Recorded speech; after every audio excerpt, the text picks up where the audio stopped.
ফের তোলাবাজির জুলুম। এবার নোদাখালীর লস্করপুরে তোলাবাজদের দাপাদাপি। স্থানীয় ব্যবসায়ীর থেকে 5 লক্ষ টাকা দাবি। টাকা না দেওয়ায় দুষ্কৃতীদের রোষের মুখে ব্যবসায়ী।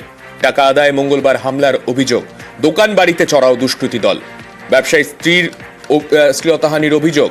ঠিক কি অভিযোগ সামনে আসছে, আমাদের প্রতিনিধি সমীর রয়েছেন আমাদের সঙ্গে। সমীর, দেখো, দক্ষিণ 24 পরগনার বজবজ 2 নম্বর ব্লকের নোদাখালী থানার অন্তর্গত লস্করপুর পঞ্চায়েতের এলাকায় ঘটনা। স্থানীয় ব্যবসায়ী সুজিত পাত্র এবং তার স্ত্রী সুজাতা পাত্রর অভিযোগ যে তাদের কাছে 5 লক্ষ টাকা চাওয়া হয়েছিল।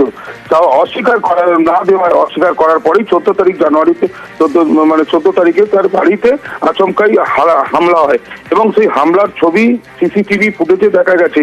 লাঠি সোটা দিয়ে এবং আসবাবপত্র ভাঙচুর করছে বাইরে এবং কাঁচ ভাঙচুর করছে। তখনই তারা ওখান থেকে যখন ওই অভিযোগ যখন ওদের কাছে আসে, যখন ওরা থানায়, এরপর ওই সিসি ক্যামেরার ফুটেজ এবং দুষ্কৃতীদের ছবি নিয়ে থানায় অভিযোগ করে। যেটুকুনি জানা যায় স্থানীয় তৃণমূল কাউন্সিলরের মদতেই এবং ওরা সব তৃণমূল করেই বলেই এই অভিযোগ করছে সুজাতা। এবং এই যে টাকা চাওয়া, এই সব ঘটনা সবকিছু মিলিয়ে যে নোদাখালী থানায় অভিযোগ করার প্রথম দিকে অভিযোগ নিতে চায়নি, তারপরে অভিযোগ নেওয়ার পরেই ঘটনাস্থলে এখনো পর্যন্ত 2 থেকে 3 জনকে অ্যারেস্ট করেছে বলে জানা গেছে।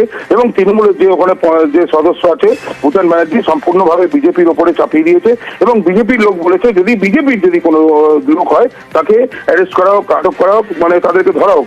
এখনো পর্যন্ত 3 জনকে অ্যারেস্ট করেছে বলে জানা গেছে। ধন্যবাদ।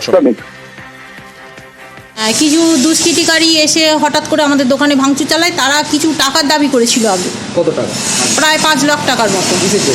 কিসের জন্য বলতে পারবো না, ওদের এটা দাবি তোলাবাজির টাকা। তো আমরা দিতে অস্বীকার করি। আমি চাদর গায়ে ছিলাম, হঠাৎ করে চাদর ধরে টান দেয়, দিয়ে বলছে তোকে রেপ করবো, এরকম বাজে আরও অনেক রকম কথা বলে। যখন টানাটানি করছিল তখন আমার হাজব্যান্ড আমাকে বাঁচাতে আসে। বাঁচাতে এলে ওকে মারধর করে, শাবল নিয়ে মাথায় মারতে চেষ্টা করে। শাটার বন্ধ করে দিয়ে ভিতরে চলে আসি। তারপরে দোকান ভাঙচুর করে এবং সিসিটিভিগুলো ভেঙে দিয়ে প্রমাণ লোপাটের চেষ্টা করে।